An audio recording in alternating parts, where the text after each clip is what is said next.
Hôm nay các bạn hãy cùng mình đến thăm nhà tù Hỏa Lò nằm ở số 1 phố Hỏa Lò, nơi được mệnh danh là địa ngục trần gian giữa lòng Hà Nội. Đây là một trong những nhà tù lớn nhất và kiên cố nhất Đông Dương, là minh chứng lịch sử của một quãng thời gian đầy gian lao, biểu tượng tinh thần kiên cường, bất khuất chống giặc ngoại xâm của dân tộc Việt Nam.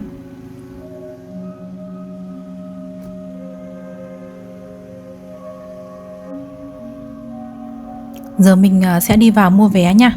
Nơi bán vé thì nằm ở phía bên phải cổng vào. Giá vé hiện tại là 30.000 đồng một người lớn. Các đối tượng được giảm 50% thì gồm có học sinh, sinh viên, người khuyết tật nặng, người cao tuổi, người thuộc diện chính sách xã hội. Còn các đối tượng miễn phí là trẻ em dưới 15 tuổi, người khuyết tật đặc biệt nặng và người có công với cách mạng. Giờ mình sẽ đi vào bên trong nha. Vào đây thì mình sẽ đưa vé cho người soát vé để họ xé cuống vé. Tiếp theo đó thì mình vào bàn phía bên trái để đóng dấu mộc vào tay. Thì dấu mộc ở đây là dấu mộc đồng song. Đồng song ở đây có nghĩa là cùng trong song sắt. Mình đi tiếp vào trong nhé. Mình sẽ ghé vào bên trái đây để vào thuê máy nghe. Giá thuê là 50.000 đồng một máy. Khi thuê máy nghe thì mình sẽ được phát thêm một tờ chỉ dẫn các địa điểm tham quan được đánh bằng số. Nhìn vào tờ hướng dẫn này thì mình sẽ không bị bỏ sót vào các địa điểm. Các bạn đến đây tham quan thì nên thuê máy nghe để hiểu hết về lịch sử nơi đây. Đến mỗi địa điểm hiện vật, nếu được đánh số ở trên đó thì chúng ta sẽ bấm số vào máy nghe để nghe thuyết minh tự động nha. Ví dụ mình đến địa điểm số 2, mình sẽ bấm vào số 2 và bấm nút màu xanh để nghe. Và có nút tăng giảm âm lượng ở hai bên đây. Về cách sử dụng máy thì khi mình đến thuê máy sẽ có các bạn hướng dẫn viên hướng dẫn rất chi tiết. Lưu ý là chúng ta nhớ giữ lại tờ hướng dẫn và hóa đơn mượn máy để đến lúc trả máy thì chúng ta phải trả luôn nha.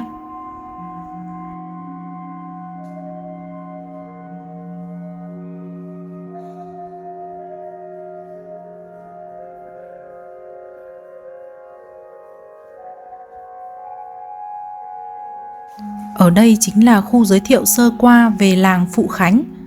Nhà tù Hỏa Lò do thực dân Pháp xây dựng năm 1896 trên đất làng Phụ Khánh, tổng Vĩnh Sương, huyện Thọ Sương, Hà Nội.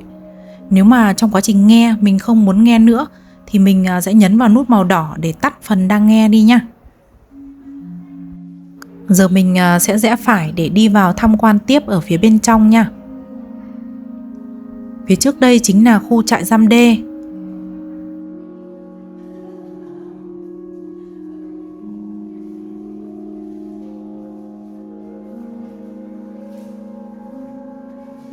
Đây chính là mô hình toàn cảnh nhà tù Hỏa Lò.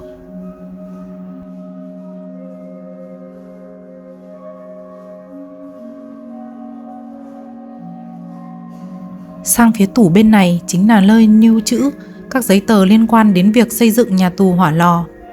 Trại giam D là một trong những trại giam lớn nhất nhà tù Hỏa Lò, nơi mà thực dân Pháp giam nam tù chính trị. Trại lợp ngói, không trần, tường xây kiên cố, sơn hắc ín để gây cảm giác lạnh lẽo. Góc phòng thì có đặt một thùng gỗ làm nơi vệ sinh cho tù nhân. Theo thiết kế ở nơi đây thì trại chỉ giam tối đa 40 người, nhưng mà có thời gian thì trại giam tới gần 100 người. Mùa hè nóng ngột ngạt nên những người yếu sẽ được nằm ra gần cửa ra vào để dễ thở hơn. Mùa đông lạnh thì tù nhân không có áo ấm, phải nằm úp thìa mới đủ chỗ và đỡ rét. Tại đây, thực dân Pháp giam nhiều chiến sĩ cách mạng mà sau này trở thành lãnh đạo cấp cao của Đảng và Nhà nước Việt Nam, như là đồng chí Đỗ Mười, Tổng Bí thư Ban Chấp hành Trung ương Đảng Cộng sản Việt Nam, đồng chí Trần Đăng Ninh, trưởng Ban Kiểm tra Trung ương, đồng chí Nguyễn Lam, Phó Thủ tướng Chính phủ. Thời kỳ năm 1946 đến 1954, trại D thuộc căng 1 giam giữ một bộ phận tù nhân mà thực dân Pháp gọi là tù binh chiến tranh. Chiến tranh lan rộng thì tù nhân càng tăng khiến cho trại D luôn chật ních người. Phía trước đây chính là cổng chính nhà tù Hỏa Lò. Thực dân Pháp đặc biệt chú trọng trong việc xây dựng và lựa chọn nguyên vật liệu xây dựng nhà tù. Hệ thống cửa sắt, khóa thì được mang từ Pháp sang và được kiểm duyệt nghiêm ngặt trước khi thi công.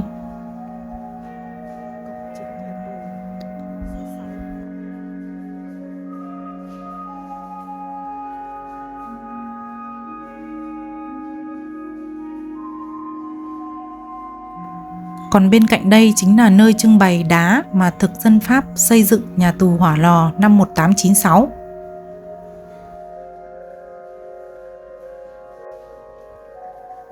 Giờ mình sẽ đi tham quan tiếp ở phía bên trong nha. Phía trước đây chính là hình ảnh những chiến sĩ tham gia vào vụ Hà Thành đầu độc ngày 27 tháng 6 năm 1908, bị thực dân Pháp bắt và giam tại nhà tù Hỏa Lò.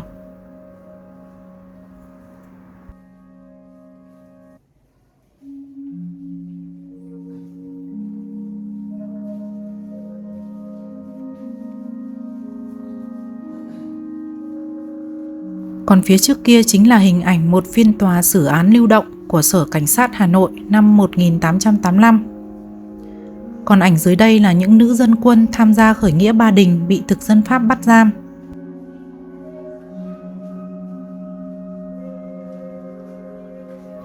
Phía trước đây chính là bát, đĩa và thìa được sử dụng trong nhà tù, được làm từ những chiếc gáo dừa. Còn đây chính là chăn được tù chính trị sử dụng trong nhà tù. Phía trên đây là quần áo bằng vải thô trắng. Mỗi tù chính trị được cấp 2 bộ quần áo, bộ cộc dùng cho mùa hè, còn bộ dài dùng cho mùa đông. Và bên trên thì có in chữ MC màu đen. Quần áo sử dụng vải kém chất lượng, lại thường ngắn và chật so với khổ người, nên chỉ qua vài lần mặc thì đã buộc chỉ.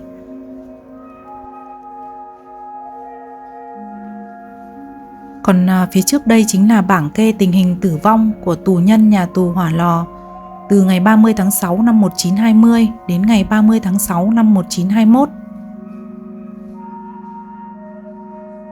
Sang tiếp phía bên này chính là nơi trưng bày chiếc bị được bà Đỗ Thị Gầy dùng đựng đồ tiếp tế cho hai con gái là Nguyễn Thị Hồng và Nguyễn Thị Cốm, bị giam tại nhà tù Hỏa Lò năm 1951 đến năm 1952. Phía trên đây chính là bản hồi ký trường học cuộc đời của đồng chí Đặng Việt Châu. Sang phía bên cạnh đây chính là nơi trưng bày máng dùng để đựng cơm và thức ăn, còn chậu tôn dùng để đựng canh. Hàng tuần thức ăn của tù nhân thay đổi theo quy định. Chủ nhật thì được ăn một bữa thịt lợn, thường là thịt lợn xề hay thịt bạc nhạc. 3 bữa thịt trâu già luộc quá lửa, dai như quay guốc. Còn lại những bữa cá mè ranh, cá dầu dùng để cà ruột luộc với tương. Cá khô đã ép hết dầu còn bị mốc và có giòi. Rau thì theo mùa, cơm thì thường là gạo tấm trắng, để quá lâu nên có mọt, ăn vừa nhạt vừa đắng. Ăn gạo đó lâu ngày nhiều người đã bị phù tim. Giờ mình sang thăm trại giam E nha. Nơi đây thực dân Pháp giam nam tù chính trị với chế độ vô cùng hà khắc, nhằm giết dần giết mòn những người con ưu tú của cách mạng Việt Nam. Ngay phía cửa ra vào là nơi đặt chỗ vệ sinh cho tù nhân. Phía dưới kia chính là thùng gỗ để đựng chất thải. Năm 1930 đến năm 1931, Chánh giám ngục nhà tù Hỏa Lò thi hành quy chế nghiêm ngặt để ngăn chặn hoạt động tuyên truyền cách mạng, đấu tranh và tiêu diệt sự hình thành của các tổ chức tù nhân. Tuy nhiên, những người tù thì vẫn đoàn kết đấu tranh, yêu cầu Chánh giám ngục phải thực hiện đúng chế độ đối với tù chính trị. Năm 1940 đến năm 1945, tại trại giam, các lớp huấn luyện chính trị đã được tổ chức tương đối rầm rộ. Anh em học tập nghị quyết, chương trình, điều lệ Việt Minh, giúp nhau nâng cao hiểu biết trình độ lý luận chính trị.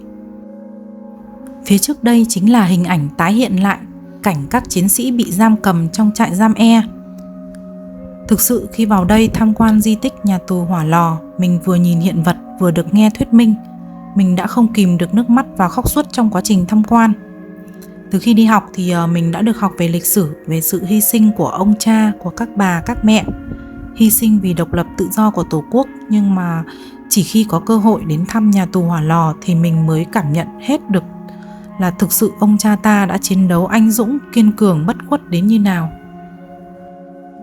Giờ mình sẽ rẽ trái để đi tham quan tiếp nha.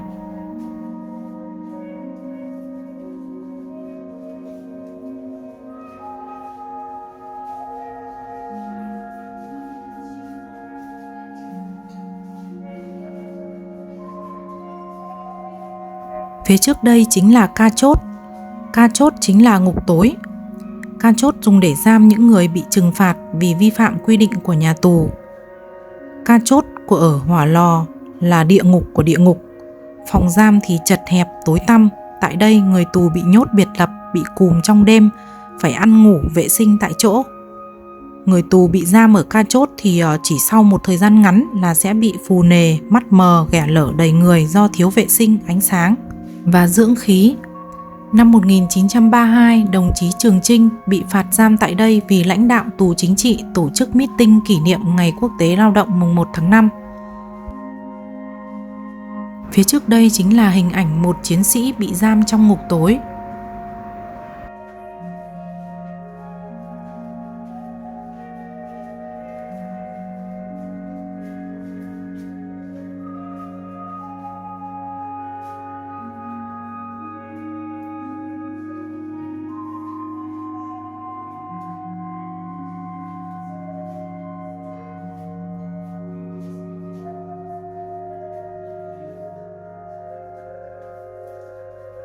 Còn đây chính là hình ảnh bên trong một phòng biệt giam.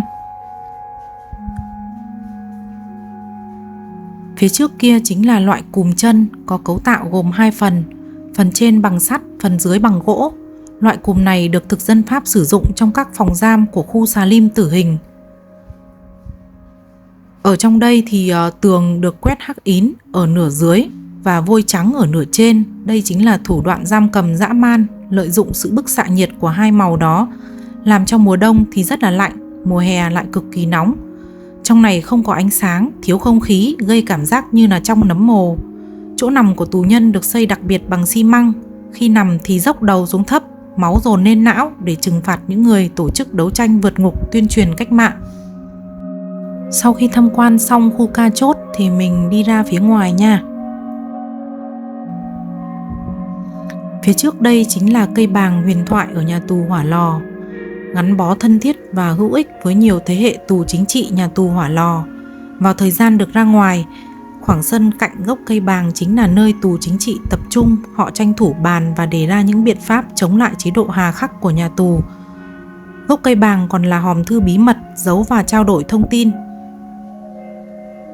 Phía trên tường kia chính là hình ảnh tra tấn, những trận đòn roi trốn lao tù được khắc họa rõ nét, mang đến cảm giác rất là chân thật.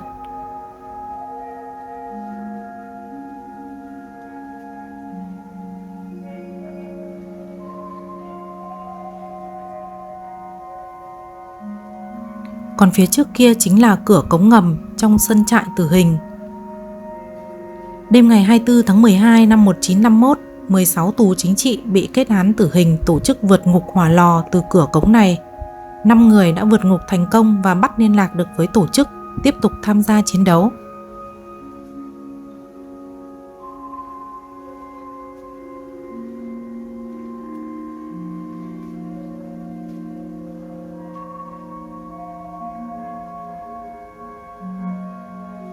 Còn sang phía đây chính là cửa cống ngầm trong sân trại Di. Đêm ngày 11 đến ngày 16 tháng 3 năm 1945, hơn 100 tù chính trị Hỏa Lò tổ chức vượt ngục chui theo đường cống ngầm này trở về các địa phương tham gia khởi nghĩa giành chính quyền trong cách mạng tháng 8 năm 1945. Sau này nhiều đồng chí đã trở thành lãnh đạo cấp cao của Đảng và Nhà nước Việt Nam. Giờ mình sẽ đi tham quan tiếp nha. Trên đường đi thì có đi qua nơi bán đồ lưu niệm cho khách khi mà đến thăm nhà tù Hỏa Lò.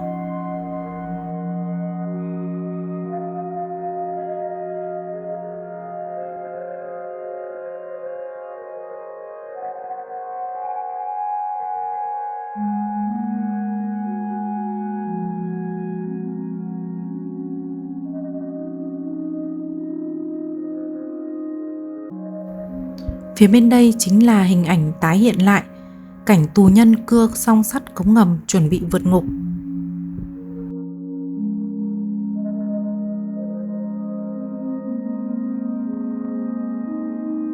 Còn tiếp đây chính là hình ảnh tái hiện lại cảnh tù nhân đấu tranh chống địch khủng bố.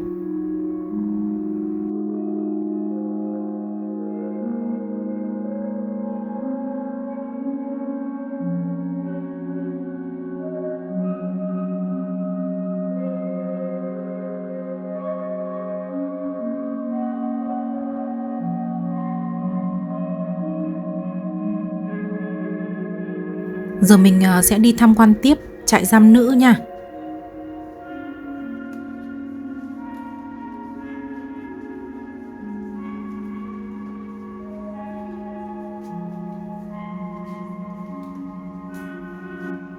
Phía trước đây chính là phòng giam của nữ tù chính trị, nơi bà Nguyễn Thị Quang Thái, người vợ đầu của Đại tướng Võ Nguyên Giáp đã sống những năm tháng cuối đời.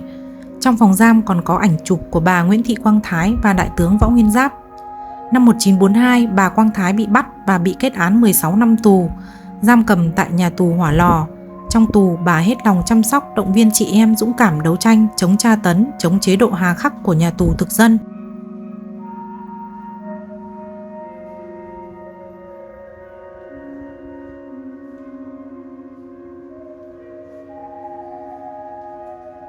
Giờ mình sẽ sang tiếp phòng giam bên cạnh, là nơi giam giữ chị Nguyễn Thị Vân, hay còn gọi tên khác là Hoàng Ngân, vợ của anh Hoàng Văn Thụ. Sau hội nghị Ban Thường vụ năm 1943 ở Võng La, Đông Anh triển khai nghị quyết toàn bộ công tác đảng phải nhằm vào chuẩn bị khởi nghĩa vũ trang, anh Hoàng Văn Thụ bị giặc bắt rồi tuyên án tử hình.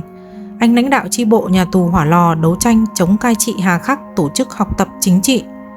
Cũng trong nhà tù Hỏa Lò khi ấy, người vợ, người đồng chí của anh là chị Phạm Thị Vân, tức Hoàng Ngân, vận động chị em tù nữ đòi làm cỏ, được phơi nắng ngoài sân, được nhận đồ tiếp tế của gia đình, được mở lớp học chữ, không cắt tóc ngắn, ngăn gạo hẩm, cá thối.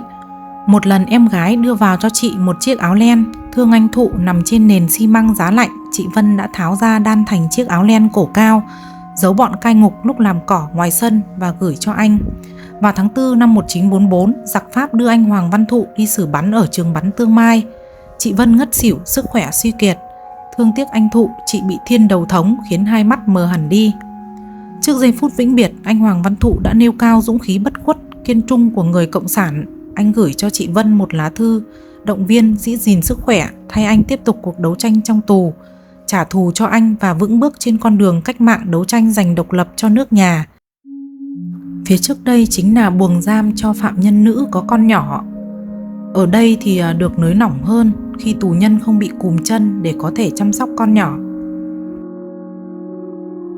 Giờ mình sẽ đi vào phòng trưng bày tội ác của thực dân Pháp đối với các chiến sĩ yêu nước và cách mạng nha.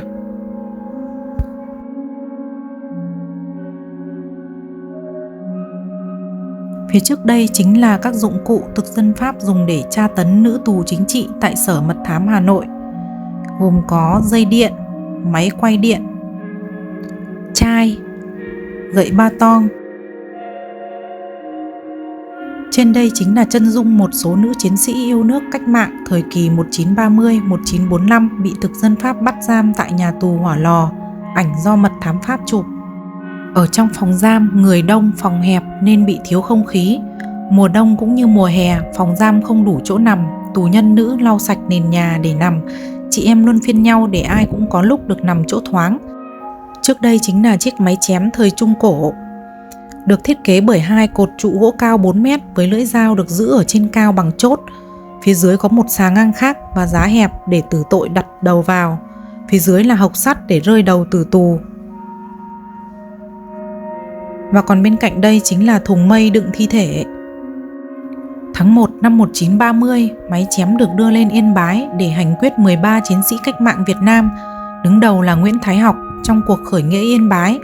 Trong suốt những năm từ 1986 đến 1954, vũ khí dã man này được hoạt động liên tục và được chuyển từ nhà giam này đến nhà giam khác khắp Bắc Kỳ. Nhà tù Hỏa Lò còn được biết đến là một trong 10 nhà tù khét tiếng nhất thế giới, hay đứng đầu top 5 địa điểm rùng rợn nhất Đông Nam Á. Trên đây chính là hình ảnh các chiến sĩ yêu nước bị thực dân Pháp hành hình.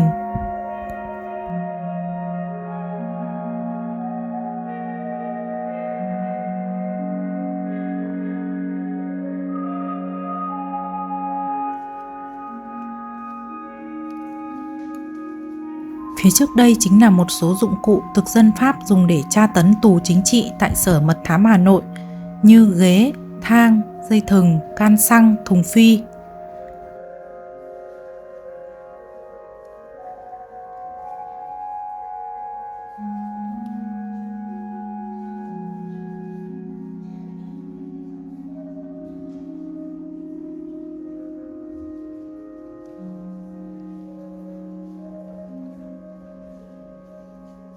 Cai ngục thường xuyên đưa tù nhân vào chiếc thùng phi đầy nước.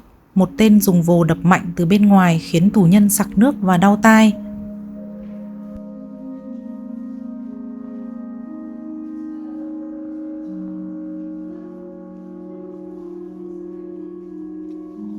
Giờ sang khu xà lim tử hình nha. Khu xà lim tử hình tách biệt với các khu giam giữ khác của nhà tù Hỏa Lò nhằm hạn chế tử tù tiếp xúc với bên ngoài. Đây là hình ảnh bên trong một phòng giam thuộc khu xà lim tử hình. Xà lim được xây dựng kiên cố, tường dày 0,4 m, cao 3 m, diện tích mỗi phòng khoảng 5 m². Tường xà lim quét khắc ín, gây cảm giác tối tăm lạnh lẽo. Tù nhân bị cùm chân suốt ngày đêm, vệ sinh tại chỗ.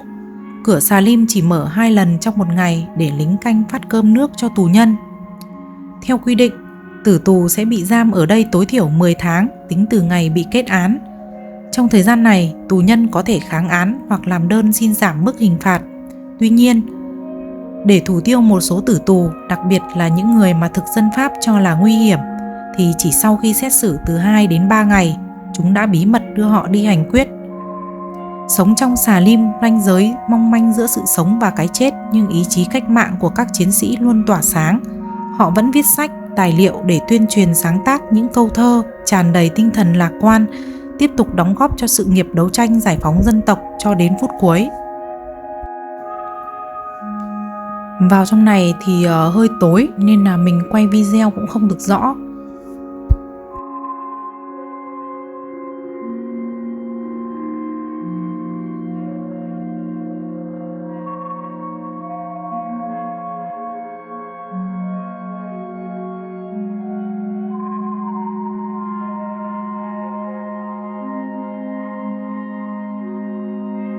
Giờ mình sẽ đi ra thăm đài tưởng niệm để thắp nén hương tưởng nhớ tới các chiến sĩ yêu nước đã anh dũng hy sinh tại nhà tù Hỏa Lò vì nền độc lập tự do của dân tộc nha.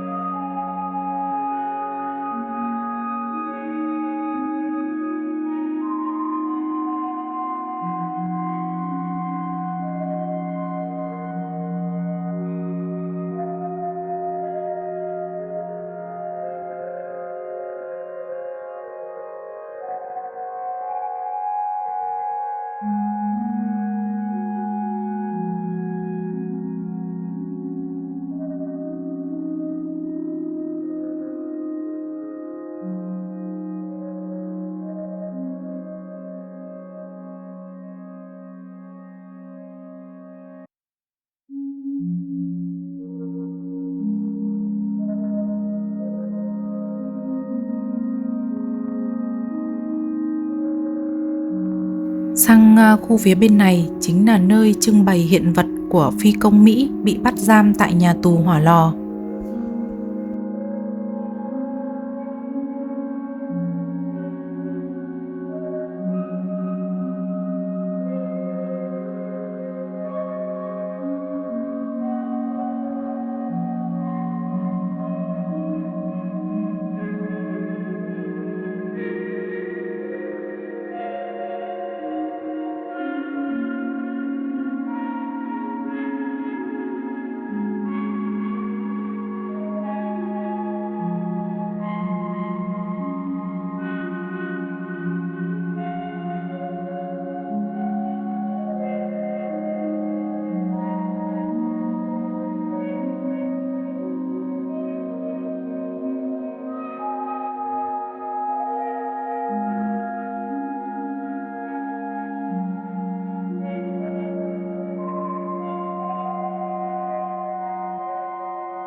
Phía trước đây chính là thư chúc Tết của Chủ tịch Hồ Chí Minh được phi công Mỹ dịch sang tiếng Anh.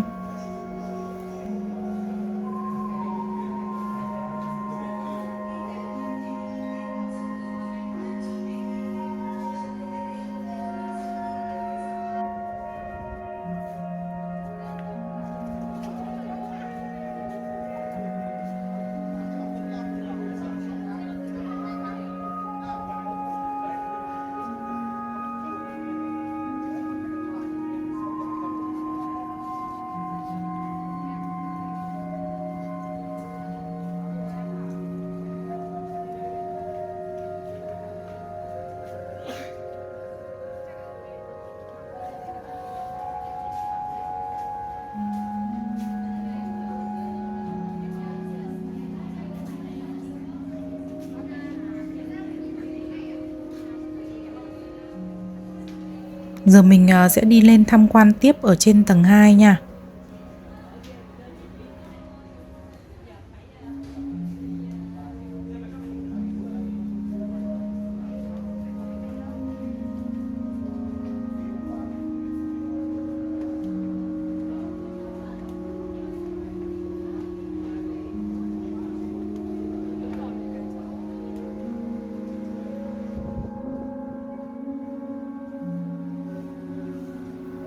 Ở ngay chính giữa căn phòng chính là bia ghi danh các chiến sĩ cách mạng đã bị đầy đọa nơi đây, cùng các bức ảnh tư liệu được sắp xếp theo trình tự thời gian.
Chuyến tham quan nhà tù Hỏa Lò của mình xin phép kết thúc tại đây. Hẹn gặp ông bà, cô chú, anh chị vào các video tiếp theo. Xin chào mọi người.